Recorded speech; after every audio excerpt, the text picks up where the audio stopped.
Welcome, everybody, to the Sales Unscripted Podcast. I'm host number 1, Brian Neal. And I'm host number 2, Margaret Henney. We should start counting ourselves. I know. We're glad that you're here. Thanks for joining us. Thing 1 and thing 2.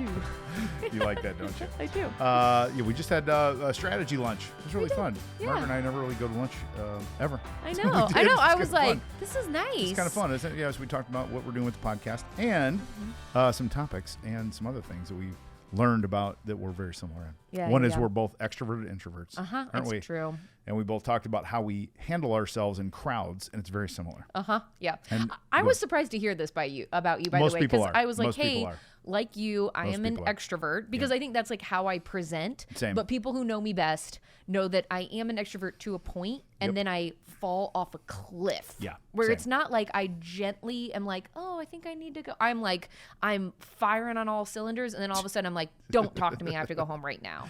I just don't like surface talk. Yeah. And you go to networking events and you're like, so what do you do? So tell me about COVID. And I'm like, No, don't make I me. just want to get, a little bit more deep. Sometimes I'll go a little too far too soon. Yeah. Try to dig into people's personal lives. Not I their kinda- personal lives, but I like kind of like it. like their childhood, like how they Yeah, but grew up other and people things get weird them. about They it. do. I I just know. don't. But that's how you find your people too, because the weird Totally. people, like they don't know what to say, and then people like you or me were like, okay, yeah, let's do that. Let's I'm in. go. Let's sit down and Let's talk show about it. this. Let's do it. But like you said, what I love that you do, you said that you walk the perimeter. I do. So like if you go in by yourself, 100%. right? You don't have anybody else there, but maybe you know somebody, whatever, and you're gonna like kind of do a lap. Yep. Right. 100%. That's what I do, too. Same thing. On Same the thing. outskirts. Yep. Or like trying to find a path like away from people, and usually people are bunched up together. Yep. So extroverts will jump into a bunch. Yeah. Yeah. They'll go, "Hi, how are you guys? I'm Brian," like that. Or that is the least. I hate that. I'll try it, like Yeah. if I really have to, but it's torture. It's painful. don't I like hate it. I know. I don't like I it. talk to the help. If there's a bartender, Totally, I'll go talk to the bartender. I was just See, gonna say, I was like, I am immediately to the bar. I'm like, hey, what's going on, Sam? Like, hey, what's up, let's dude? Yeah, chat how we it up. doing? What are you Right, doing? How's it going? How's this one compared to most of them? Yeah, I'm just talking to the bartender, right? Totally. Same. And then go ahead. I'll try to find someone I know. Yeah. But if you can't do that, then you just don't. And then I'll do then? I'll walk out of the room. I'll do the perimeter. If I can't find anything like that feels okay, then I'll walk out of the room and I'll kind of do a lap and walk around the hotel and whatever the meeting place is. I It's funny, spend a lot isn't of time in the bathroom, Yeah. where I'm just like, I just need to like get my thoughts together, and I'm like, I just need to breathe, and I can't make small talk, so I'll just be like, I'll go in the bathroom for a second, like maybe sit there, maybe not, maybe just like kind of fluff up my hair, I'll do be on my some, phone a little bit, like whatever, but Well- then I have to like get myself psyched It's up a thing, again. isn't it? I know. So, I'm the same way. know, It's I really know. weird. It's not weird. It's just who we are. But I think what's Exactly. weird is the extrovert. What did you say? I present I present. as an extrovert. Yep, Yeah. totally. And like immediately you would be like, oh yeah, that girl's super extroverted. Yeah. And I can be like, but there is a difference between like Yes. being on and Yes. then when I'm like, no, I've had my fill. I'm all good here. Yeah. And then I've got to go home and be quiet or like, just have some like settle down time. Especially if you're off book. I mean, if you're off book. Good callback to our lunch, by the way. Okay, we were talking tell about this people. event. This is Yeah, like a yeah, very yeah. theater conversation. Yes. But I was For half telling of us. Yeah, For, yeah, right. For thing one, it's a Sorry. very theater conversation.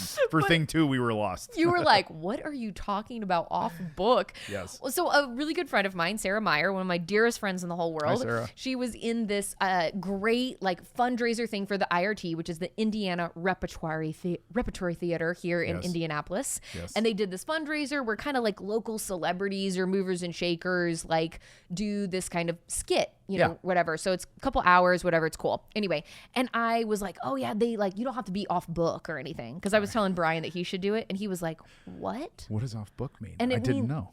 Off book means you have to have your lines memorized. Yes, see, I knew that. I found this out at lunch, so I learned a new thing at Learned lunch, which a is new fun for thing. Margaret, which is off book means if you're acting in a play or a skit, you can stand on the stage with your book, so you're on book. Is that what we say? Yeah, you just And then you say you're just reading your lines off, and you're practicing, and then at some point we're going off book tonight. Yeah, Was right. that a big nerve-wracking thing for Oh, you theater kids? It was huge. first night off book. First night off book was First night like, off book. do Oh you my have God. your lines down? Because like number one, and it was like, holy shit, so the amount funny. of I called it mirror work. The amount of Mirror mirror work? work that I did. Oh, yeah. I did a lot of like practicing my lines in front of my mirror so I could like Did you? see myself saying it, Huh. and then like, yeah, I know. So That's so interesting. I'm curious how we know a different topic, but how actors and actresses remember What's the process like? Yeah. And the strategy for memorizing your lines. I'd love to dig into that. Not really for us. You know what's crazy though too What? is I never thought about this until I did a summer at a summer stock theater where I wasn't acting, but I was like on the staff or whatever. Yeah.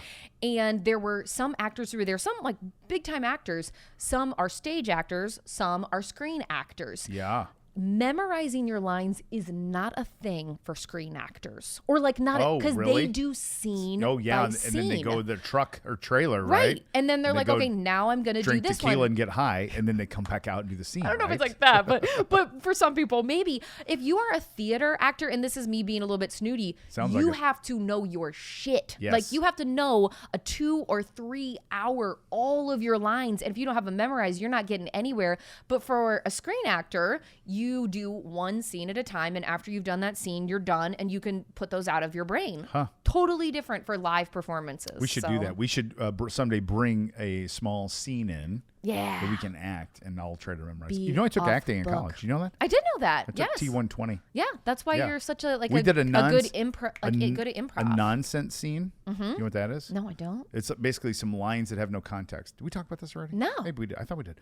Yeah, lines that have no context, Okay. and that you just read the lines, but then you have to create a scene around the lines. But if you read them, it makes no sense. Yeah. Okay. So your okay. acting has to create the scene so you can tell. I like You know, it's it. really cool. Nonsense scenes. We'll I do one. love We'll it. do one. Maybe that'll be one of our It'll be lead-ins because we got to get to a topic at some point. We are Don't okay. we? Actually, I've got a good transition for you. Yeah, oh, thank you. Speaking Ready? of being off book. Oh, Okay. I'm well sorry. Well, I played. don't know about that, but Well played. But we talked. And? You know, you can't have a script memorized when you're in sales, right? Yeah. You got to be able to think Oh. on your feet. Oh, look at Let's Margaret with the go. transition. Improv. Let's go, girl. Improv. Me like. So one of the topics I wanted to bring up was specific to a role in sales, which is SDRs. Oh, Sales Development reps. Representatives. Sales development reps. Which, by the way, let me just say hats off to you guys. It is one of the hardest positions at any company. I firmly believe, but I do think people who do it and pay their dues, Yeah. you learn such incredible, valuable skills for the rest of your sales career because it's a lot of like your cold calling, your appointment setting. Yeah. If you can't do that, you can't be a salesperson. Yeah, Like that's good. you're never going to get to the next level, but to be that grunt work and not have a lot of payoff. Because a lot of times they're setting appointments for someone else, and you don't We had beers at lunch we too. did not. Shut up. As we The drunk thing is I'm hard to trying play. say Drunk is a hard character to play. Truth. totally. Drunk is really hard to play. I always sound like the drunk. Everybody mouse sounds. No one from a sounds cartoon. when you play drunk. I know. No one sounds like that when they're drunk. The key they is to sound just get drunk. but right to play drunk. Totally. Did Nicolas Cage do that in Leaving Las Vegas? Probably. Look at me dropping all the big name. Wow. Really intense Look movies. at the knowledge. Anyway, so keep going. SDR. So anyway, I just Yeah. wanted to say hats off. It's a tough position, is. but I it agree. actually it pays dividends for you as you build your sales skills. Yeah. And I wanted to drop a little tip in here because I just got this Okay. newsletter this morning. It comes on Thursdays. The SDR newsletter. If you don't already get is it called the SDR Chronicles? No, it's called the SDR It's called the SDR newsletter. Called the Is there SDR one called the newsletter. SDR Chronicles? I would believe it. I don't know. I'll have but to look I it don't up. know. I'm looking in my SDR email. newsletter. SDR newsletter, and Yeah. it's like the tips that they have in it, I'm telling you, are actually really incredible. And I Yeah. don't always read it, but whenever I do, I pick up something and I like send it to my team. I'm like, "Ooh, will you guys try this out for me? Because This I'm is good. curious if it flies." So here, let me, and the other thing to acknowledge here is this is kind of a tech heavy role. yes. So some thank of our you. listeners, you're not in tech. Yeah. So but you might have appointment setter. Some of you do that. Some of you have to do your own cold calling or your own finding of appointments. Yes, most Same of you. activity. Yeah. Where in the SDR world, the SDR finds appointments and usually sets them for the AE or the account executive. Thank right? you. It's a very common thing there. So here's what's interesting to me. About the whole thing. Well, let me ask you first, because you're kind of a marketing chick. Yeah, Would I you am. agree? I'm a Take marketing that? You're a chick. marketing chick. Yeah.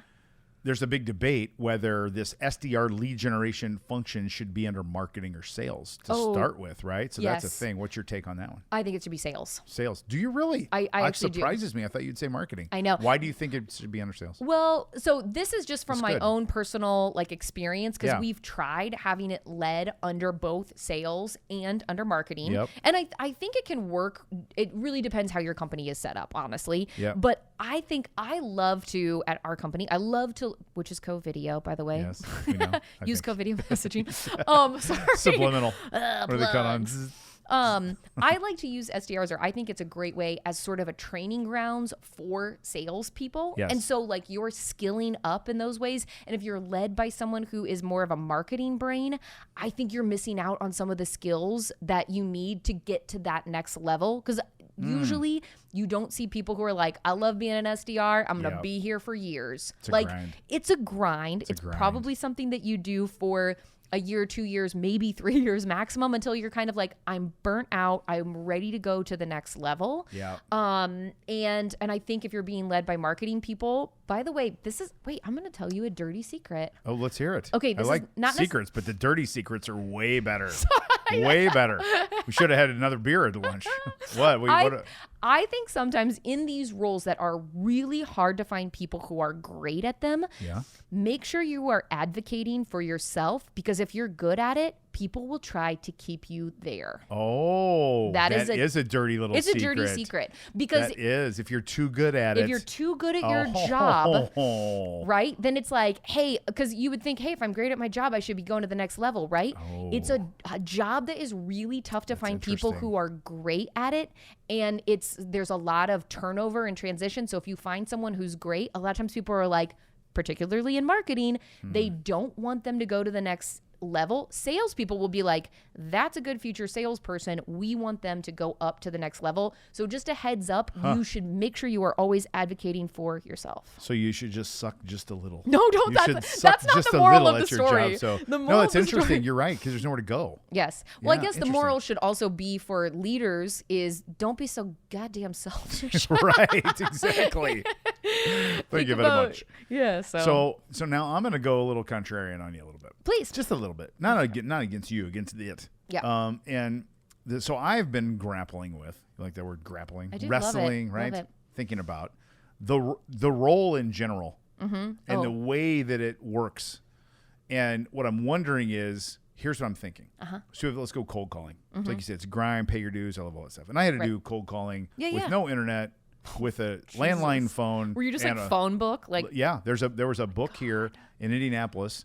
There's a publication called the Indianapolis Business Journal. Yeah. Also known as the IBJ. Most cities have, big cities, not Indy's big enough to have their own Indianapolis Business Journal, have something like that. And then they would put out they had a book of lists. That was a thing you could buy. Okay. And then they also had this leadership contact book. It's huge. Oh, okay. And it had the president or CEO's name, their phone number, and their address, because there was no emails back then. There's no freaking email. Literally, there's no email. So you literally call the person whose name is there and ask for the CEO or the president, which is really hard. You got screened, all this stuff. It's really, really hard. And it wasn't overly successful. It was very difficult, right? So then we flash forward. We get the internet. We get email, and we get email campaigns, and we get call social cadences, media, all this stuff, right? We get all this stuff to help us with this. And still, the success rate of cold calling hasn't changed. So it's still a very low success rate. And most people who do it don't like it. Yeah. A few do, most don't. Oh, that's totally fair. In a role that I don't like. And the people receiving the calls, Paul and audience, don't like it. Don't like it. So this is where my head goes, then why in the fuck are we doing it? Yeah. Because nobody likes it. Nobody likes it done to them. And the hit rate is extremely low. Is there a better way to do this? That's where I'm thinking. Now, what I'm not saying is like we don't need that appointment setter. I think it's the how they do it is a thing. Fair. Or this is where the marketing thing comes together. Here's where I think it's super valuable. Yeah, tell me. Is when you badass marketing people, see what I did there? I love Badassers. it. Thank you. And you get marketing leads that come in. Yeah. People raise their hand and say, I've been watching your videos. I've been listening to the Sales Unscripted podcast since day one. Let's go. Day oneers. Yeah. We should, there's got to be some. Aren't there? Someone's literally every episode. Yes.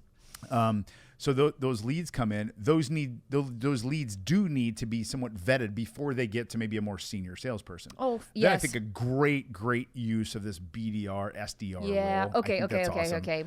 And then I am a huge fan of leveraging LinkedIn and connectors to get connected to warm people. I love to do all that behavior before I go cold.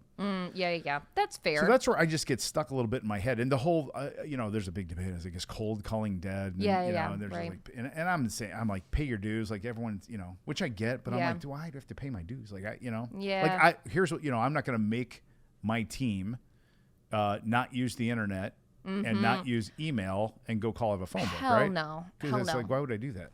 So I'm just sort of stuck on what I love about the topic is there are a bazillion SDRs. Oh, so right? many. A bazillion. And it's a great gig when you come out of college and you're like, hey, because I used to think when I came out of college in 1992 and I would have called my mom and said, hey, Mom, guess what? I got a job. What are you doing? Yeah. Well, I'm going to be cold calling and telemarketing into businesses to try to sell them like computer stuff. Yeah. She would have been like, telemarketing? You got a telemarketing job? I'm like, yeah, right. That's what it was. Like, yeah, you should. That's not a very good job. You should go get a better job than that. Now it's like, hey, look at me. I'm an SDR, baby. Yeah. Like I got the company name, whatever. I'm an SDR at, pick whatever tech you want to do.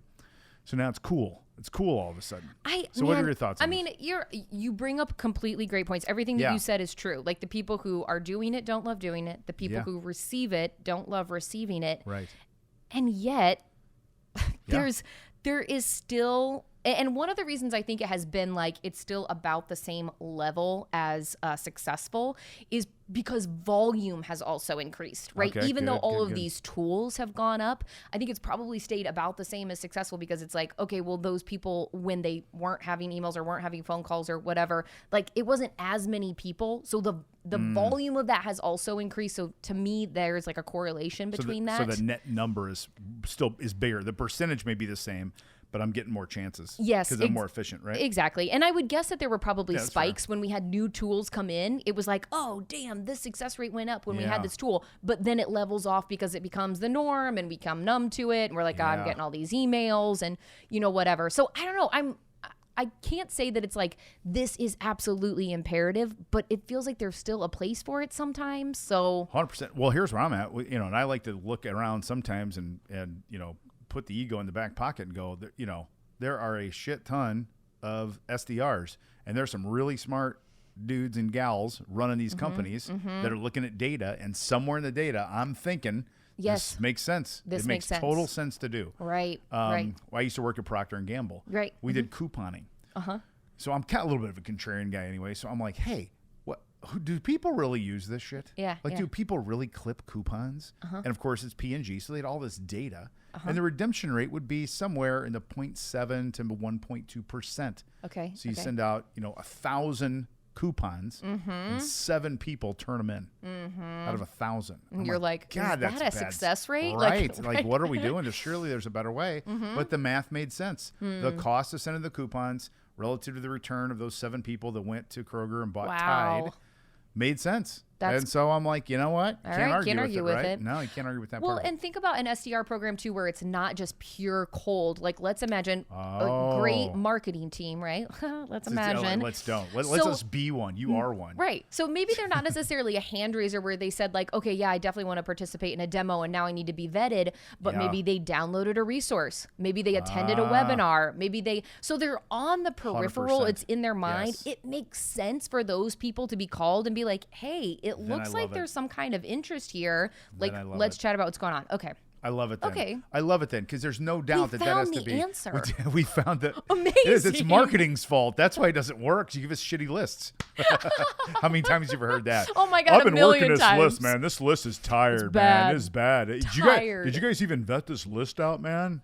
There's nothing here. I mean, there's some bad numbers in this list, Margaret. I don't know where you guys got this list. There's some bad data here. So many times. Well, I'm spending all my time going through and getting the data built back up to scrubbing the data. So I don't have time to call anyone. I'm scrubbing the data. Oh my God. This is it, isn't it? All That's what they say. All the time. That's what the SDRs say. You know what's funny though? I will now that we're saying this too. Like, so it's like, okay, a list from marketing, hopefully a great one, right? Or people who have like some kind of interest, but driven by sales activities. Yeah. So a great indication that, I mean, gosh, it's tough because maybe somebody has to own it, but we've got to have those departments working together. And I think sometimes there's way too much silo. Like, is it marketing or is it sales? It's like, well, does it have to necessarily be one or the other? There it is. Because I asked you that binary question. A lot of answers It's the today. SDR department. So we've got sales, marketing, and SDR. We got to call it something, though. Something in the middle there. You know what I mean? Yeah, I do. Yeah, we'll come up with a name. It's like First Touch, the First Touch department. It's like, you know what I mean? Like they come in through marketing, but there's a first human touch or something like that. Director of the first impression department or something like that. First right? impressions. I like that. Okay. Okay. Did you do a reveal? What do they call that when you get married now and your husband sees you for the first time in your wedding dress? It's called first something. look. First look. Did you and Derek do a first look? Not really. I mean, like at some point he has to see you for the first time, right? So everyone has a first look. Yeah, right. But I didn't want to do this whole like tap, dramatic, turn around, look how beautiful I am. He's standing like this and going, oh. Also, you know Derek. When has Derek ever had that reaction to anything? Right. Like, he's just like a very level, and that's why we make a great pair. What did he say? He was like, do you remember? You look great, babe. Yeah, exactly. You know? And that's the greatest compliment coming and from I was him, like, isn't it? So genuine. Derek. That's like, so true. And we both are very weird about, like, him especially, like, I don't love the idea of like being performative for other people what does who that are mean again? Dumb it down. Dumb it down. Well, like, okay, so do this. Go ahead. People are Butler like, let's say word. everyone's Butler like, word. oh my God, we're watching this first look. It's going to be so amazing. And he's going to cry. Not a crier. You know what I mean? So it's like you feel like you have to have some kind of big reaction. And instead I'm like, I just want this to be like us and be real. Like, and you don't want other people to be like, why didn't they have some bigger reaction? What's like going forced on? Feels. Yes, forced feels. Like you didn't react right. Yeah. When you saw your wife in her wedding dress for the first time. Right. And because some people I thought he have would have this been more excited, you whole know? like turn around, they start like exactly. crying, which is sweet if they do that, but that's not my husband. Oh no. So are you a crier? Do we talk about this? I can be a crier. Yeah. I can be in a those crier. situations? Yes. There were times that I cried for sure during our wedding. Not during the first look, but like when we're doing our vows and when we look at everybody. Oh yeah. All that sort of thing. I'm a crier. I'm a huge crier. But like kid events and things like that. Like I cry at other people's graduations, not even my own kids. Really cute. You know, it's just silly. I do it like if they have senior day when I refed in the Big Ten. Okay. I'd be standing out there in Michigan or Ohio State. Yes. You know what I mean? Before the national anthem, it's like I don't even care. I don't even know this guy. That's actually But I'm really watching his funny. mom and his dad go out and hug him for the last time playing his like, last game in oh Michigan. my I'm like, oh God. my God, I know what that feels like, man. Wait, okay, I know we're way off topic, but this totally. reminds me. I just found out for the first time that whole like where the real MVP came from. You know where? Is it Kevin Garnett? No. Even Is know. it Kevin Durant? Durant, yeah. Yes, where he like is giving some like he was the MVP and he was giving the speech and talking about his mother and he's like all tearing up. He's like, "You're the real MVP." I didn't know that was from that. That was from Icy. I was watching it and I was sobbing because he was talking about how That's very amazing nice. his mother was and where they came from and all this sort of thing. Anyway, I like that's all. What else do we want to say about SDRs? I think we landed in a good spot. We figured out a lot of shit, man. Yeah, I think you can have SDRs do non-cold things too. Totally. You can have them go find their way warm to connections on LinkedIn and ask for introductions. Yep. I'll be teaching that here in about 17 minutes. I know, Margaret. it was one of like my clients. We can You know what only I mean? do one podcast today Right, because you're like, I gotta should flip all the equipment out. No, but but seriously, you can have them do that. You can have them reach out to people who, like you said, have downloaded a piece of content or gotten a report or whatever, and just start the conversation. That I call it first domino stuff. That's a great role. I think people like it more then. Oh, totally. Then I think they'll be better at it. That's my thing. And you have a reason to reach out, right? Yeah, There's a reason that you're connecting with them. There's value that you can add. Like you can start a conversation off on a warm foot and then go from there. Yes. I'm just not, I don't, some people, and I know it's a grind, and like you said, it does build character and all those other things. And I just not, to me, you don't like grind for the sake of grinding. Like, No, there's no value in just something hurting because it hurts. Exactly. That's what sometimes I feel like leaders have some people that a little love bit. that You got to earn your stripes, man. Yeah. Stripes. I'm like, do I? Like, why? No, Why would I we do truly this? believe that there are some like skill building things that come from it, Amen, though, for sure. that you use throughout the rest of your career. Then, because No doubt. some of like that resilience, hearing no, starting conversations, building rapport quickly with people. Yes. Those are all things that SDRs have to do quickly, whether they're warm or cold leads. That's really and that will serve you well the rest of your life. That's very true. I didn't even think about that. That's good. Yeah. So if you're an SDR, congratulations. Well done. We've got something for you. We're doing jazz hands. You can't You see can it. see, I was like- Margaret's going. That's what when you clap when people get triggered or people right when people you clap like this. You can't make a noise. The noise, right? You can't make it. I can't not make sound. I know. That's gonna be a thing that Nick takes, by the way, for sure. That's gonna be one of our clips. Make sound. That's funny. Okay. So, well, that was great. That was really great. We'll see you guys next time. We'll do it again. Bye. Bye.